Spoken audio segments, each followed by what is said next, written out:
दमोह जिले के तेंदुखेड़ा तहसील के अंतर्गत आने वाले ग्राम पंचायत कुदपुरा के गांव उन्हारी खेड़ा के लोगों ने जो विस्थापन नीति को सहर्ष स्वीकार किया था, यह स्वीकारिता 2015-16 के सर्वे में वहां के ग्रामीणों ने मान ली थी और मुआवजे के तौर पर जो राशि दी जानी थी उसको लेने के लिए अपने सहमति पत्र भी भर गए थे।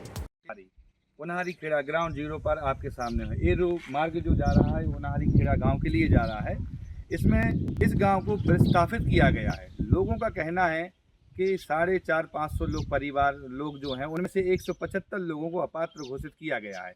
हकीकत क्या है क्या नहीं, मैं अभी वर्तमान में खड़ा हूँ वन रक्षक कला उन्हारी खेड़ा में, और उन्हारी खेड़ा पहुँचकर मैं बताऊँगा ग्रामीणों के पास ग्राउंड जीरो पे पहुँचकर कि क्या सच्चाई इस गांव की है विस्थापन की, किनको पात्र 18 के लगभग। और बड़े की उम्र कितनी है? 20 साल से उपरांत है सर। अब इन दोनों में से किसको पात्र किया गया, छोटे को कि बड़े को? छोटे को। बड़े को क्यों नहीं किया गया, क्या बोला उन्होंने? शासन जाने क्यों नहीं किया गया, मगर 2.5 साल का अंतर है। तो आप गए हो शासन के पास? शासन के पास गए कि दोनों पुत्र हैं। हाँ। छोटे को कर दिया, ऐसा तो नहीं बड़ा कहीं और रहता था, नहीं, मिला नहीं सर्वे में, ऐसा कुछ हुआ क्या? सर्वे के दौरान मौजूद था वो? नहीं सर, भार्गव जी के यहाँ पढ़ता है, गोपाल भार्गव जी के यहाँ संस्कृत में पढ़ता है, स्कूल में पढ़ने गया था ना। बाकी उसका वोटर परिचय सब कुछ समग्र सब कुछ यहीं का है। पूरे मतलब आपके यहाँ जो वोटर हैं वो कितने हैं इस गांव में उन्हारी खेड़ा में? 582 में से कितनों को राशन मिलता होगा? आधे तो कम जो गांव में हैं जी। और ऐसे कुछ लोग हैं जो गरीब हैं और जिनको राशन आज भी नहीं मिल पा रहा है।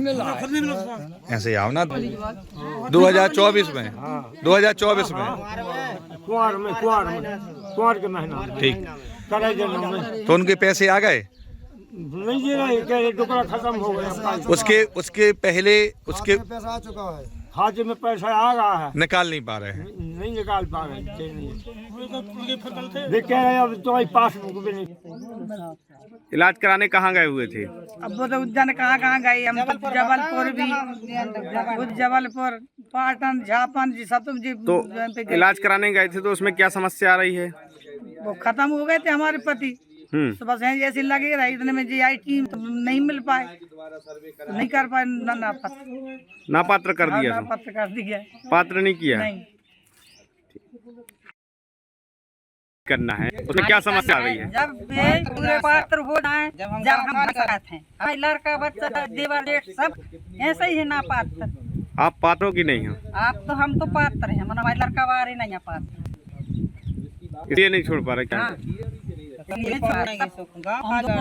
2015 उसके बाद और भी सर्वे हुए क्या? नहीं, 23 से 24 तक जी। सर उसके बाद सर ये अभी ये 2023-24 में काम ही शुरू हो गया है। अभी तो अभी नहीं किया। तो ऐसा कोई आदेश आप लोगों को सरकार की ओर से दिया गया है कि आपको कब गांव खाली करना है, ऐसा कोई आदेश दिया गया क्या? नहीं है सर, बस ये है कि जो अपात्र हो गए हैं वो जा सकते हैं, बाकी लोगों का जो पात्र हो गए हैं वो जा सकते हैं। बिल्कुल। और उसमें भी सर अभी होल्ड खोलने के लिए बहुत ज़्यादा दिक्कत हो रही है। जहाँ खरीद रहे हैं जमीन वहाँ के कागज लेके आओ, ये करो, 1-1.5 महीना लगभग। कृष्णकांत को बड़े बेटे को नहीं किया गया पात्र। क्यों? वो इसने इस कारण से बोल रहे हैं कि 7 माह का इनका डिस्पेंसी है, ताकि बड़ा छोटा बच्चा 18 साल से पार कर गया उसको पात्र किया गया। उस समय वो 18 का नहीं हुआ था क्या? नहीं, हो गया था, दोनों होगा। वो 22-21 साल का है सर, तो उसको पात्र नहीं किया गया। अच्छा, छोटे को पात्र कर दिया, बड़े को नहीं किया। रीजन क्या बताया, कारण क्या बताया? कारण ये बताया है कि वो इनकी 7 माह का फर्क है, मगर इनकी साइज हो चुकी है, इनकी उम्र हो चुकी है, मगर इनका 7 माह का फर्क है। तो सर श्रीमान जी ने जो उस भ्रमण का मुख्य क्षेत्र होता है, यहाँ पर मैं आपको पात्र अपात्र की संख्या ऐसे नहीं बता सकता हूँ क्योंकि मुझे स्मरण नहीं है, लेकिन इसमें मैं ये बता सकता हूँ कि मैंने 175 लोगों की सुनवाई की थी। मैं मोहली गया था और वहाँ दिन भर हम लोगों ने सुनवाई की थी, और सुनवाई के बाद सभी को अपना पक्ष रखने का अवसर दिया गया था। उसके बाद भी हमने यहाँ पर भी समय समय पर कलेक्टर कार्यालय में हमने सुनवाई रखी है, जो लोग उस समय सुनवाई में उपस्थित नहीं हो पाए। तो हमारी जो समिति है वो खंड स्तरीय समिति जो रिपोर्ट भेजती है, उसके बाद जिला स्तरीय समिति उस पर विचार करती है और फिर अंतिम निर्णय लेती है। कई मामलों में कोर्ट केसेस भी हैं, तो कोर्ट के डायरेक्शन जो आए उसके अनुसार भी हम निराकरण कर रहे हैं। तो कहने का तात्पर्य ये है कि जो भी इसमें निर्णय है वो हम लेते जा रहे हैं लगातार, और यदि कोई अपात्र है तो स्पीकिंग ऑर्डर आदेश जारी करके उसको अपात्र घोषित किया जा रहा है, कोई पात्र है तो स्पीकिंग आदेश जारी करके पात्र उसको घोषित किया जा रहा है, और जो कोर्ट के माननीय न्यायालय के निर्णय हैं उनका भी हम परिपालन सुनिश्चित कर रहे हैं। तो इस प्रकार से पूरी कार्रवाई। आपका नाम? कहाँ के रहने वाले हो? आप पात्र हैं अपात्र? क्यों? अब उन लोगों ने कर दिया जब सर्वे हुआ था मुनादी के बाद तो आप गांव में नहीं पाए गए क्या? गांव में नहीं, मंजूरी करने गए थे। कहाँ गए थे?